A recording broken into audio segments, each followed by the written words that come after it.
नमस्कार साथियों, यदि कोई व्यक्ति आपकी भूमि पर कब्जा किए हुए है तो उसे कैसे हटवाएं। हटवाने तक ही सीमित नहीं, आप उससे कंपनसेशन भी ले सकते हैं कि भाई जो उसने आपकी ज़मीन पर कब्जा करके जो क्षति कारित कर रही है, आप कोर्ट कचहरी के चक्कर काटे, आपने एडवोकेट को फीस दिया, काफ़ी आपका लॉस हुआ, तो वो भी आप वसूल सकते हैं। तो उसके बारे में हम आपको बताने वाले हैं साथियों इस वीडियो में। ठीक है। और देखिए, जो भी लोग विशेषज्ञ द्वारा कंसल्टेशन करना चाह रहे हैं किसी मैटर पे, तो कॉन्टैक्ट नंबर वीडियो को डिस्क्रिप्शन में मिल जाएगा, ये भी दिया गया है। डायरेक्ट कॉल ना करें, व्हाट्सएप पे मैसेज करके अपॉइंटमेंट ले सकते हैं। ठीक है। अब देखिए साथियों, कि आपको सबसे पहले ये समझना चाहिए कि ये धारा 134 की कार्रवाई कब होगी, कब हमें कब्जा हटवाना है।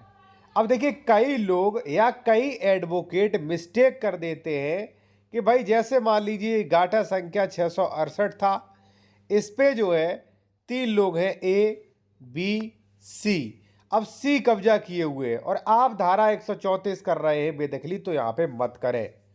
ये धारा 134 है, बिना हक के, यानी कि उस पर कोई अधिकार नहीं है और ऐसा व्यक्ति इस पर कब्जा किए हुए है तो उसे हटवाने के लिए। तो वो कैसे काम करेगा वो आप समझे साथियों। और जो भी लोग जूनियर एडवोकेट हैं वो ये कोर्ट ड्राफ्टिंग नियम ई बुक देख सकते हैं, स्क्रीनशॉट ले लीजिए। व्हाट्सएप नंबर ये दिया गया अगर लेना हो। इसमें आपको कई चीज़ें मिल जाती है कि भाई स्टे एप्लीकेशन कैसे लिखें, नियम क्या है, आदेश स्थगन, अवैध निर्माण रुकवाने के लिए, दाखिल खारिज रुकवाने के लिए, रजिस्ट्री रुकवाने के लिए, कब्जा हटवाने के लिए, जमीन बंटवारा, संशोधन, सीमांकन, यहाँ पे सारे यहाँ पे टॉपिक मिलेंगे आपको। ठीक है ना। विवाद है तो कैसे एप्लीकेशन दे, क्या है नियम, क्या कैसे ड्राफ्टिंग होगी, तो सारी चीज़ें यहाँ पे ये मिलेगी। अगर आपको लेना है तो स्क्रीनशॉट ले लीजिए, आप देख लेना कौन कौन से टॉपिक मिलेंगे। ठीक है। और अगर आपको लेना है तो व्हाट्सएप पे मैसेज करके ले सकते हैं। तो साथियों, पहला तो ये है कि अगर कोई सह खातेदारक कब्जा की है तब आपको धारा 134 में न जाके धारा 116 में 117 में जाना है साथियों। पहले आपको विभाजन करवाना है और आपको कुरा डिक्लेयर करवाना है। फर्स्ट तो ये हो गया। दूसरा ये हो गया कि कोई अदर व्यक्ति है, एफ बंदा है, ठीक है, या कोई अन्य व्यक्ति है, वो आपकी जमीन पे कब्जा किए हुए है, भूमि पे। ठीक है ना। तो आपको क्या करना है, तो ऐसी कंडीशन में आप धारा 134 में आवेदन कर सकते हैं। अब ये आवेदन का नियम क्या है और कैसे आवेदन होगा वो आप समझे यहाँ पे। ठीक है। फर्स्ट है साथियों यहाँ पे कि जहां जो कोई व्यक्ति तत्समय प्रवृत्ति विधि के उपबंधों की अनुरूपता, अन्यथा ऐसे भूमिदर या आसामी की सहमति के बिना, यानी कि जो वास्तविक में इसका भूमिदर है या जो आसामी है, जो जोत बो रहा है, उसकी सहमति के बिना उसके अंश पर या पूरे भाग पर कब्जा कर लिया है या कब्जा रखता है, तो ऐसे व्यक्ति संबंधित भूमिदर या आसामी के वाद पर बेदखली के दायी होंगे और नुकसानी दर का भी भुगतान करेंगे।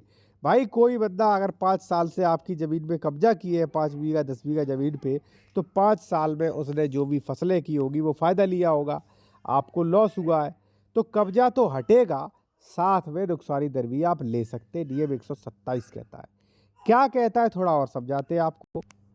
यहाँ पे साथियों आप देखिए, यहाँ पे लिखा है कि धारा 104 के अंतर्गत नुकसानी के लिए दायर वाद तथा धारा 136 के अंतर्गत उल्लिखित कार्रवाई में नुकसान की दर न्यायालय अथवा संबंधित राजस्व अधिकारी के विवेक पर होगी। अब विवेक पर होगी तो इसका मतलब ये थोड़ी नहीं कि विवेक उनका कहता है कि बिल्कुल भी वहाँ पे फीस नहीं लगेगा, बिल्कुल भी पेनाल्टी नहीं लगेगी, तो ये गलत है। पेनाल्टी तो लगेगी, कितना, कम से कम वो आप देखें, लेकिन नुकसानी की धनराशि अध्यासन के प्रत्येक वर्ष के लिए विवादित भूमि पर लागू कलेक्टर द्वारा नियत सर्किल रेट के अनुसार अगणित 5% की धनराशि से कम नहीं होगी, जब तक कि न्यायालय अथवा राजस्व न्यायालय द्वारा अभिलिखित कारणों से अन्यथा दिशा निर्देश न दिए जाए। यानी कि 5% प्रति वर्ष से कम का वो आपका जो कंपनसेशन है वो नहीं मिलेगा। ठीक है। तो अगर मान लीजिए आपकी 1 करोड़ की ज़मीन है तो 5 लाख प्रति वर्ष हो गया। ठीक है। 10 सालों से कब्जा है तो वहाँ पे कब्जा भी, अब कई लोग अगर कहेंगे वैसे प्रतिकूल कब्जा, तो प्रतिकूल कब्जा ऐसे नहीं हो जाता है। ठीक है ना। आप सोच समझ के इस धारा में आप डिसीजन लें। फिर भी आप विशेषज्ञ द्वारा कंसल्टेशन करना चाह रहे हैं तो व्हाट्सएप नंबर ये दिया गया, व्हाट्सएप मैसेज करके अपॉइंटमेंट ले सकते हो आप।